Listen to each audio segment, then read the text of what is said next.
ಲೋಕಸಭಾ ಚುನಾವಣೆ ಪಟ್ಟಿ ಘೋಷಣೆ ವಿಚಾರದಲ್ಲಿ ನೈತಿಕ ಹೊಣೆ ಹೊತ್ತು ಸಿಎಂ ಡಿಸಿಎಂ ರಾಜೀನಾಮೆ ಕೊಡಬೇಕಂತ ಆಗ್ರಹ ಮಾಡ್ತಾರೆ. ಕೊಡೋಣ, ಯಾವಾಗ ಬೇಕಂತ,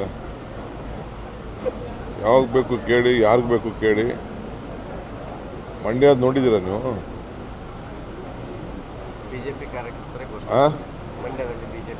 ಬಿಜೆಪಿ ಕಾರ್ಯಕರ್ತರು ಘೋಷಣೆ ಮಾಡಿದ್ರಲ್ಲ, ರಾತ್ರಿ ಮುಚ್ಚಿಬಿಟ್ರಲ್ಲ. ನಾವು ಆ ಕೆಲಸ ಮಾಡಿದ್ವಾ?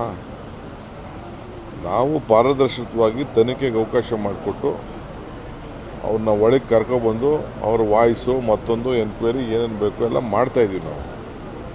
ನಮಗಿದೆಯಾ ಈ ದೇಶದ ಬದ್ಧತೆ? ಬಿ ಜೆ ಪಿಯವ್ರಿಗಿದೆಯಾ? ಅವ್ರಿಗೆ ದೇಶದ ಮತ್ತೆ ಯಾಕೆ ಕೇಸ್ ಯಾಕೆ ರಿಜಿಸ್ಟರ್ ಮಾಡಲಿಲ್ಲ, ಅವರು ಯಾಕೆ ಅರೆಸ್ಟ್ ಮಾಡಲಿಲ್ಲ?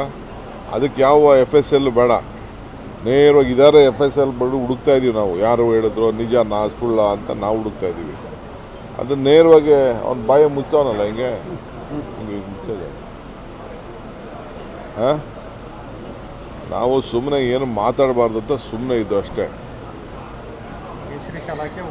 ಹಾಂ, ಕೇಸರಿ ಶಾಲಾಕ್ಕೆ ಘೋಷಣೆ ಮಾಡ್ತಾಯಿದೆ. ಕೊನೆಗೆ ಅವ್ರು ಡೋಂಗಿ ಆಟ ನೋಡಿಬಿಟ್ಟು ಕೊನೆಗೆ ನಮ್ಮ ಲೋಕಲ್ MLA ಅವರೆಲ್ಲ ಹೋಗಿ ಕಂಪ್ಲೇಂಟ್ ಕೊಟ್ಟು ಅದು ಈಗ ಇನ್ವೆಸ್ಟಿಗೇಷನ್ನು. ಮರ್ಡ್ರೇ ಅಲ್ವಾ? ಕಳ್ತನ ಅಲ್ವಾ? ನುಡಿಮುತ್ತೇ ಅಲ್ವಾ? ದೇಶದ್ರೋಹನೇ ಅಲ್ವಾ? ಮತ್ತೆ